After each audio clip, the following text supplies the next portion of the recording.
السلام عليكم ورحمة الله وبركاته. نحمد الله العليم نصلي ونسلم على رسوله الكريم أما بعد. قال الله سبحانه وتعالى في القرآن العظيم والفرقان المجيد بعد أعوذ بالله من الشيطان الرجيم بفضل بسم الله الرحمن الرحيم.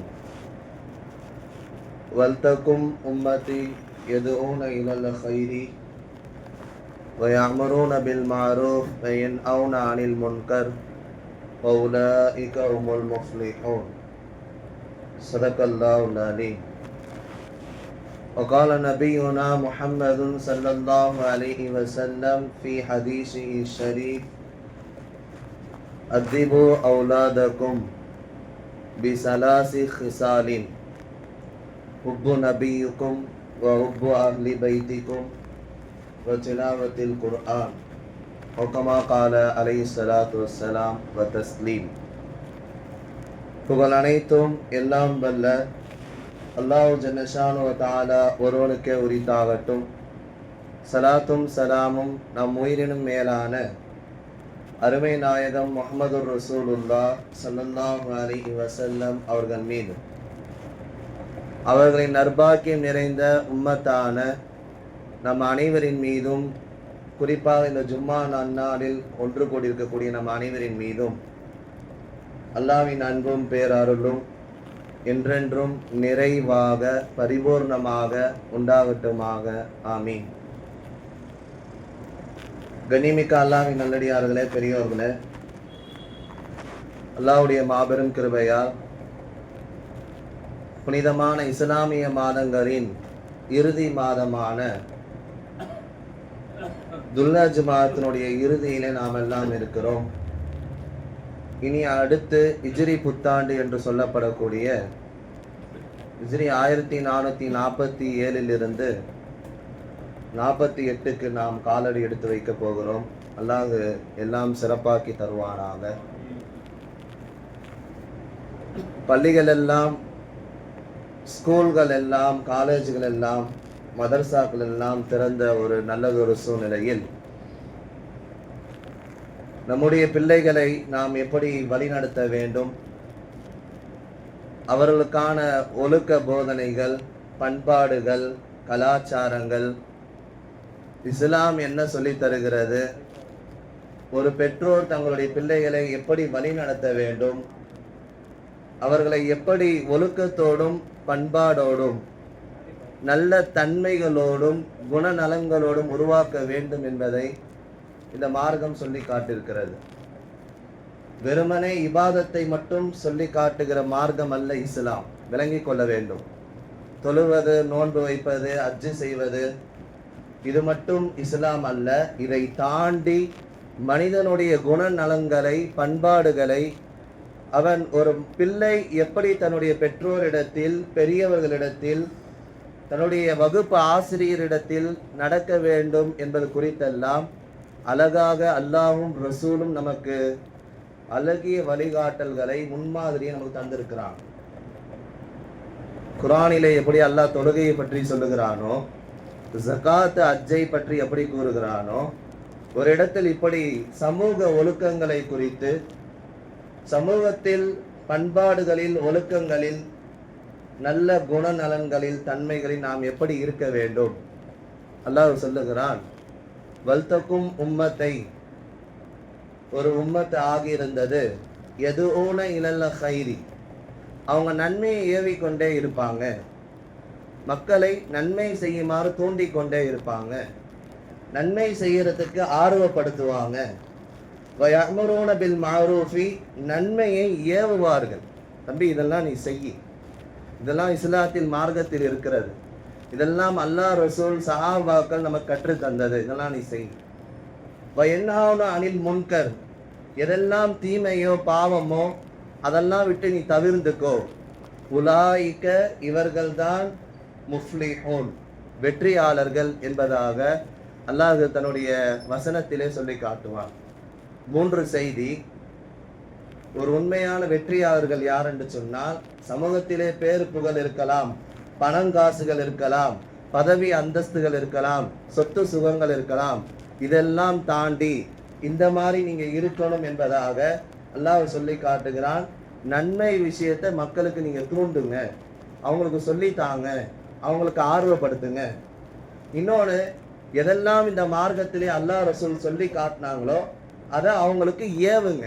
தொழுவுங்க, நோன்பு வைங்க, ஜக்காத்து கொடுங்க, வியாபாரத்தில் கொடுத்தல் வாங்கல் எப்படி, குடும்பத்தில் நீங்கள் எப்படி நடக்கணும், பிள்ளைங்கள்ட்ட எப்படி நடக்கணும், அடியார்களிடத்தில் எப்படி நடக்கணும், இதெல்லாம் நீங்கள் சொல்லி கொடுங்க.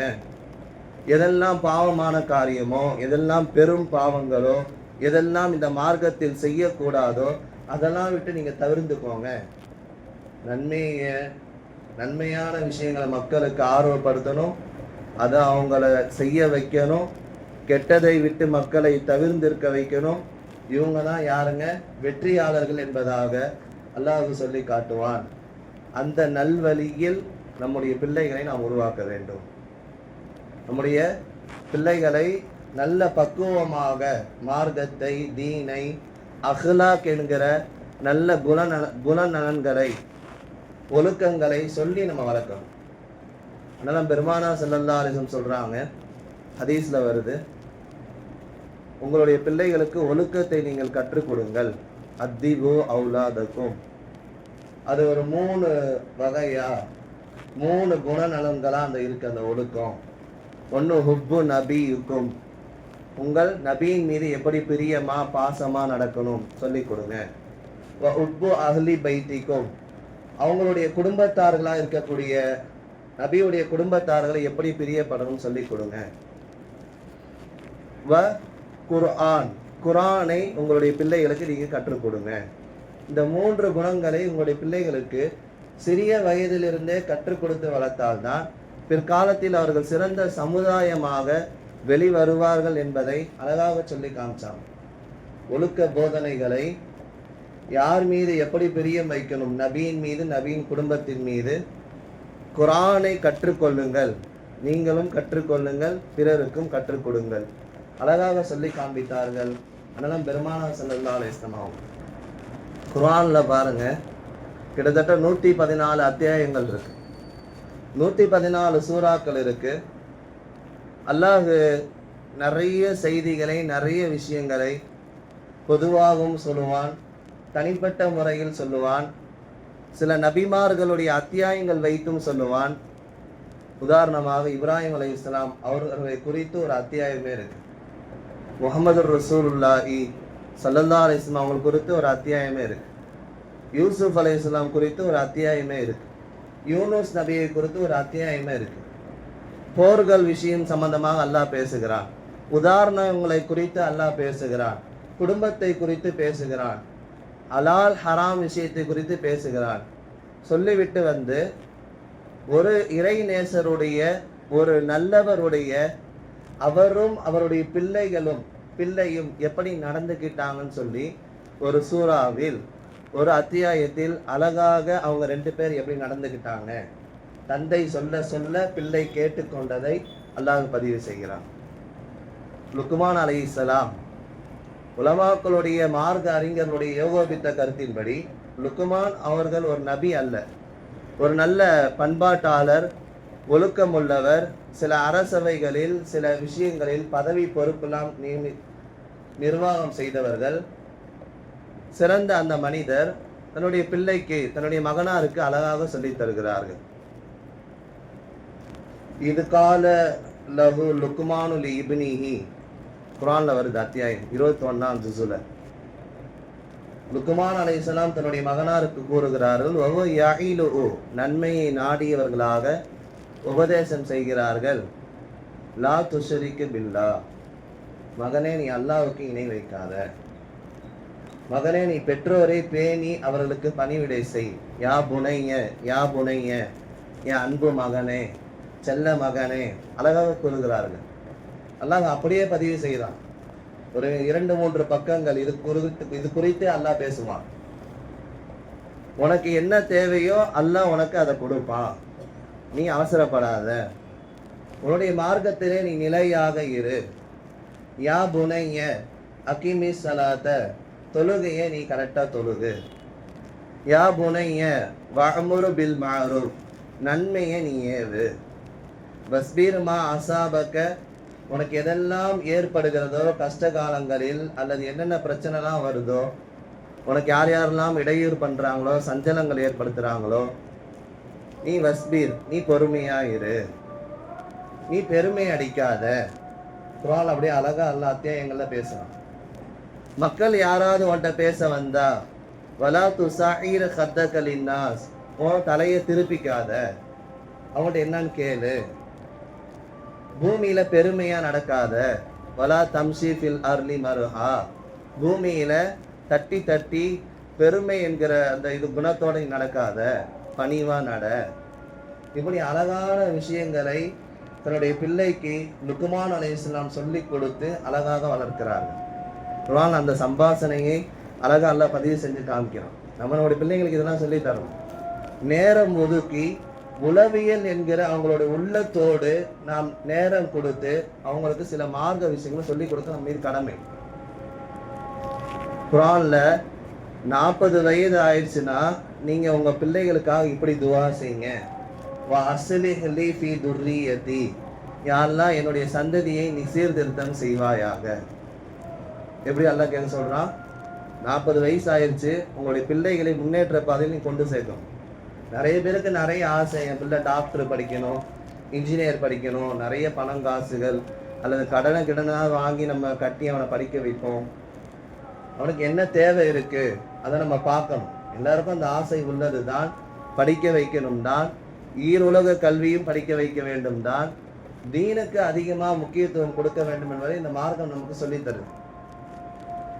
அதனால பெருமானார் ஸல்லல்லாஹு அலைஹி வஸல்லம் அன்னவர்கள் இப்னு அப்பாஸ் ரலியல்லாஹு அன்ஹு 10 வயசு அவங்களுக்கு, அவங்கள கூப்பிட்டு சில உபதேசங்கள்லாம் செய்கிறாங்க. இப்னு அப்பாஸ் உலகத்தில் ரஈசுல் முஃபஸ்ஸிரீன், தஃப்சீர் கலைகளுடைய தலைவர் யாரு? இப்னு அப்பாஸ் ரலியல்லாஹு அன்ஹு. 10 வயசு அவங்க கூப்பிட்டு, அதனால பெருமானார் ஸல்லல்லாஹு அலைஹி வஸல்லம் கூப்பிடுறாங்க, இங்கே வாப்பான்னு உடனே வந்துட்டார். நாயகம் ஸல்லல்லாஹு அலைஹி வஸல்லம் என்கிட்ட பேச போறாங்க. எப்படி ஆர்வத்தோடு. எந்த தந்தையா நம்முடைய பிள்ளைகளை அழைத்து நாம் பேசுகிறோமா, அவங்களுடைய தேவையை நாம் பூர்த்தி செய்யணுமா யோசிக்கிறோம். அவருடைய வேலை அலுவலகம் அல்லது வியாபாரம் காலைல கிளம்பிட்டு நைட்டு தான் வருவார். பிள்ளை ஸ்கூலுக்கு போயிட்டு அவன் நைட்டு டியூஷன்லாம் முடிச்சுட்டு தான் வருவான். 2 பேர் பேசுறதுக்கே இங்கே கேப் இருக்காது. ஒரு செய்தித்தாளில் படித்த விவரம், ஒரு மகன் தன்னுடைய தந்தைகிட்ட கேட்குறான், ஏன்பா 1 ஹவர்ல நீங்க எவ்வளவு சம்பாதிப்பீங்க? வித்தின் 1 ஹவர்ல ஒரு நாளைக்கு சொல்ல, வித்தின் 1 ஹவர்ல நீங்க எவ்வளவு சம்பாதிப்பீங்க? அவர் அந்த பையன் கேட்டுக்கிட்டே இருக்கனால 100 ரூபா நான் சம்பாதிப்பேன்பா அப்படின்னு சொல்லி மகன்கிட்ட சொன்னாங்க. செய்தித்தாள்லாம் வந்து செய்தி விஷயம் இது. அப்போ அந்த மகனார் என்ன தந்தைகிட்ட கேட்குறாங்கன்னா, அப்போ ஒரு 50 ரூபா கடன் கொடுங்க எனக்கு. அவரு ஏற்கனவே ஒரு 50 ரூபா ரெடி பண்ணி தலவாணி கடையில் வச்சிருக்காரு அந்த மகன். இன்னொரு 50 ரூபா தகப்பன்ட்ட கேட்குறாரு. வாங்கி 100 ரூபா ஆயிடுச்சு. அதை கொண்டு போய் அவருடைய தந்தைகிட்ட கொடுத்து, இந்தாங்க 100 ரூபா, 1 ஹவர்ல நீங்க சம்பாதிச்சா 100 ரூபா உங்களுக்கு சம்பளமா கிடைக்கும். அந்த 100 ரூபா நான் உங்கள்கிட்ட இப்போ கொடுத்துட்டேன். தயவு செய்து என்கிட்ட உட்காந்து நீங்க பேசுங்க, என்கிட்ட நீங்க பழகுங்க, நீங்க எனக்கு சொல்லித்தாங்க. ஒழுக்கம்னா என்ன, பண்பாடுனா என்ன, பெரியவங்கள்ட்ட எப்படி நடக்கணும், பெற்றோர்கள்ட்ட என்ன நடக்கணும். 1 ஹவருக்குரிய கூலியை நான் உங்கள்கிட்ட கொடுத்துட்டேன். ஆனா இந்த உலக பரபரப்பு உள்ள சூழ்நிலையில் வியாபாரம் தொழில் என்று போய் கொண்டிருக்கக்கூடிய பெற்றோர்கள் அப்பொழுதுதான் அந்த தந்தைக்கு உரைத்தது, மகன்கிட்ட நம்ம இது வரைக்கும் பேசிய ரொம்ப நாள் ஆச்சு, அவன்கிட்ட உளவியல் ரீதியா மனசு விட்டு நம்ம பேசணும். இன்னைக்கு செல்போனு அது இன்டர்நெட்டு எல்லாம் வந்துருச்சு. எல்லா மக்கள்லாம் அப்படியே பரபரப்பா போய்கிட்டே இருக்காங்க. அடுத்து வரக்கூடிய ஜென்ரேஷனை நம்ம இப்ப இருந்த வழிகாட்டணும். முன்பெல்லாம் ஒரு காலம் இருந்தது, தன் தந்தை முன்னாடி பேசுவதற்கே பிள்ளைங்க பயப்படுவாங்க அல்லது உட்காருவதற்கே பயப்படுவாங்க. இன்னைக்கு சரிக்கு சமமா உட்காடுறான், பேசுறான், வாடா போடான்றான், மிரட்டுறான், எப்படிலாம் மாறி போச்சு இல்லையா? அது ட்ரெண்டிங் சொல்லி நம்மளே பெருமைப்படுத்திக்கணும். நல்லா காப்பாற்றணும். என் பிள்ளைய பார்த்தீங்களா எப்படி பேசுறான், அவனுடைய தாத்தாவையே டா போட்டு கூப்பிடுறான். இது பெருமை அல்ல, யோசித்து பார்க்க வேண்டும். நாம் தான் சொல்லித்தரோம். உன்னுடைய பெற்றோர்கிட்ட நீ எப்படி நடக்கணும், உன்னுடைய தந்தைமார்கள்ட்ட, உன்னுடைய பெரிய தாத்தா தாதிமார்கள்ட்ட எப்படி நடக்கணும், நம்ம தான் சொல்லி கொடுக்கணும். அப்போ அந்த தகப்பனார் விளங்கி கொண்டாரு. அதுக்கப்புறம் அவன்கிட்ட டைம் ஸ்பெண்ட் பண்ணாரு, அவனுடைய தேவைகள் எல்லாம் பூர்த்தி செஞ்சார் என்பதாக அந்த பதிவில் நம்ம பார்க்கிறோம். அதனால பெருமானா ஸல்லல்லாஹு அலைஹி வஸல்லம் அவங்க இப்னு அப்பாஸ் ரலியல்லாஹு அவங்கள்ட்ட சொல்லி தராங்க, இஹ்ஃபலில்லாஹ இஹ்ஃபலுக. அல்லாஹ் எதையெல்லாம் இந்த மார்க்கத்திலே வரையறையாக்கி இருக்கிறானோ அதை கரெக்டா நீ செய்ப்பா, பாதுகாத்துக்கோ, அல்லாஹ் உன்னை பாதுகாப்பான். அதனால பெருமானா ஸல்லல்லாஹு அலைஹி வஸல்லம் அவங்க இப்னு அப்பாஸ் சொல்லி தராங்க, ஹலால் ஹராம் விஷயத்துல பேணிக்கா நீ இருப்பா, அல்லாஹ் உன்னை பாதுகாப்பான். அதே போல இஹ்ஃபலில் துஜீது துஜாதுக.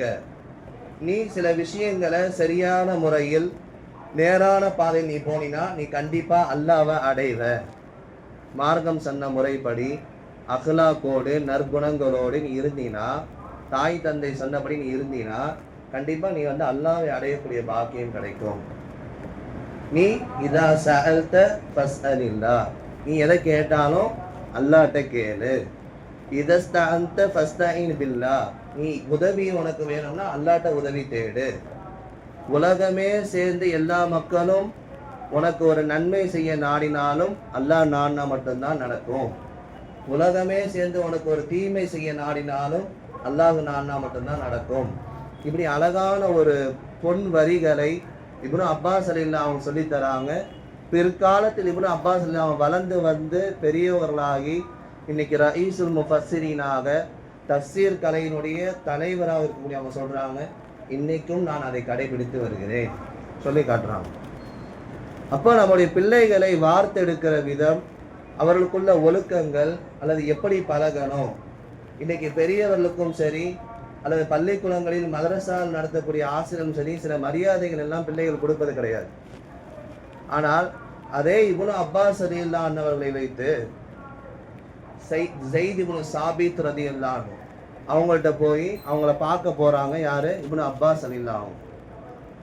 ஸைத் இப்னு சாபித் மிக சிறந்த ஒரு சஹாபி ரலியல்லாஹு அன்ஹு. இன்னைக்கு குர்ஆன் நம்ம வச்சிருக்கிறோமே, இது அழகா புத்தகம் போல தொகுத்து கொடுத்தவர்கள், மிக சிறந்த அறிவாளி. அவங்க சொல்றாங்க, நீங்க ரசூலுல்லாஹ்வுடைய பரம்பரையிலிருந்து வந்தவங்க, இப்னு அப்பாஸ் மிகப்பெரிய சிறந்த சஹாபி, நீங்க எதுக்கு என்னை பார்க்க வரேன்றீங்க? சொல்லியிருந்தா நான் வீட்டுக்கு ஓடி வந்திருப்பேனே. எப்படி? இல்லை, நான் உங்களை பார்த்துட்டு உங்கள்கிட்ட கல்வி கற்றுக்கலான்னு வந்தேன். யார்? இப்னு அப்பாஸ் ரலியல்லாஹு அவங்க ஸைத் இப்னு சாபித் ரலியல்லாஹு அவங்க வீட்டுக்கு போறாங்க. அவங்க அப்படியே ஆச்சரியப்பட்டு பதட்டமா கேட்குறாங்க, நீங்க ஏன் இங்க வந்தீங்க? நான் உங்களுக்கு சொல்லி கொடுத்துருப்பேனே, நான் உங்களை பார்த்துருப்பேனே அப்படின்னு சொன்னாங்க. திருப்பி அவரை வழி அனுப்பும் பொழுது அந்த ஒட்டகத்தில் அவர்களை ஏற்றி அதற்கு ஏறுறதுக்கு படிக்கட் மாதிரி செஞ்சு ஏற்றி உட்கார வைக்கிறாங்க. அதெல்லாம் நீங்கள் செய்யாதீங்க இப்னு அப்பாஸ் சொல்கிறாங்க. என்னுடைய பணியாளர் இருக்கார் ஸைத் சாபித் சொல்கிறாங்க, அவங்க உங்களை ஏற்றி உட்கார வைப்பாங்க. இவர் அதெல்லாம் ரெடி பண்ணி அவர் ஏற்றி உட்கார வச்சிட்டாங்க. எந்த அளவுக்குன்னு சொன்னால் அவங்களுடைய கையை பிடிச்சி முத்தம் கொடுத்தாங்க. இப்னு அப்பாஸ் ரலியல்லாஹு அவங்க கையை பிடிச்சி ஸைத் இப்னு சாபித் ரலியல்லாஹு முத்தமிட்டாங்க. அந்த அளவுக்கு ஒரு ஆசிரியருடைய கண்ணியமும் மரியாதையும் எப்படி நடக்க வேண்டும் என்பதெல்லாம் நம்முடைய பிள்ளைகளுக்கு நாம் சொல்லித்தர வேண்டும். இன்னைக்கெல்லாம் ஓதுறது மிகப்பெரிய விஷயம்தான். அவர் ஸ்கூலுக்கு போயிட்டு வந்து அல்லது டியூஷன் போயிட்டு வந்து கொஞ்ச நேரம் குர்ஆன் ஓதுறதுக்கு சில விஷயங்கள்லாம் பிள்ளைங்க கோவப்படுறாங்க. நான் இதை படிக்கணுமா, நான் ஓதணுமா, அப்படியா இப்படியாலாம் கேட்குறாங்க. அப்போ நம்ம பெற்றோர்களாக இருக்கக்கூடிய நாம் நம்முடைய பிள்ளைகளுக்கு பக்குவத்தை, ஒழுக்கத்தை, யாரிடத்தில் எப்படி நடக்க வேண்டும் என்கிற அந்த கண்ணியத்தை சொல்லித்தரணும். அதனால பெருமானார் ஸல்லல்லாஹு அலைஹி வஸல்லம் சொன்னாங்க, உங்களில் சிறியவருக்கு நீங்கள் கண்ணியமும் மரியாதை செலுத்தாதவர்களும் பெரியவர்களுக்கு கண்ணியம் மரியாதை செலுத்தாலும் நம்முடைய உம்மத்தை சார்ந்தவர்கள் அல்ல. இது ரெண்டுமே இன்னைக்கு இல்லை. சின்ன பிள்ளைங்களா இருந்தாலும் சரி, அவங்க ஒரு வயசுக்கு வந்தோட பெற்றோர்களையும் சரி பெரியவர்களையும் மதிக்க மாட்டாங்க. பெற்றோர்களாக இருக்கக்கூடிய நாமும் நம்முடைய பிள்ளைகளுக்கு இப்படிதான்ப்பா நீ இருக்கணும், நீ இப்படிதான்ப்பா வளரணும், இதுதான்ப்பா மார்க்கம், இதுதான் இஸ்லாம் அப்படின்னு சொல்லி, எப்படி சொல்ல லுக்மான் அலைஹிஸ்ஸலாம் அவங்க யா புனைய, என்னுடைய மகனே, தங்கமானவரே, அழகா சொல்லி சொல்லி நீ இப்படி இருப்பா அப்படின்னு சொன்னாங்களா இல்லையா? அந்த மாதிரி பணிவா நல்ல குணங்களை போதனைகள் நாம் போதிக்க வேண்டும். அப்போதான் நம்முடைய பிள்ளைகள் சரியான பாதையை, அடுத்து வரக்கூடிய தலைமுறையை சிறந்த முறையில் அவர்கள் உருவாகி வருவார்கள். ஒரு பெற்றோர்கள் தங்களுக்கு பிள்ளைகளுக்கு செய்ய வேண்டிய துவா, அல்லாஹும்ம அஸ்லிஹ் லி ஃபீ துர்ரிய்யதி, யா அல்லாஹ் எங்களுடைய சந்ததிகளை நீ சீர்திருத்தம் செய்வாயாக, அவளுக்கு நல்வழி காட்டுவாயாக. அந்த பிள்ளைகள் பெற்றோர்களுக்கு செய்ய வேண்டிய துவா, ரப்பனா குஃபிர்லி வலி வாலிதைய அல்ல ரப்பிர்ஹம்ஹுமா கமா ரப்பயானா சிகாரா. இந்த துவாக்களை எல்லாம் மோதி துவா செய்தோம் சொன்னா நம்முடைய பிள்ளைகளுடைய எதிர்கால வாழ்க்கையும் சிறப்பாக இருக்கும், நாமும் சிறப்பாக வாழலாம். எல்லாம் வல்ல அல்லாஹ் ஜல்ல ஷானஹு வ தஆலா நம்முடைய பிள்ளைகளுடைய வாழ்க்கையை சிறப்பாக்கி தருவானாக. அவருடைய எதிர்கால வாழ்க்கை முன்னேற்ற பாதையில் கொண்டு போய் சேர்ப்பானாக. தீனும் அஹ்லாக்கும் நிறைந்தவர்களாக பக்குவப்படுத்தி உருவாக்கி தருவானாக. பெரியவர்களுக்கு மரியாதை செலுத்துவதாக ஆக்கி தருவானாக. ஆமீன். வாஹிர் தஅவானா அல்ஹம்துலில்லாஹி ரப்பில் ஆலமீன்.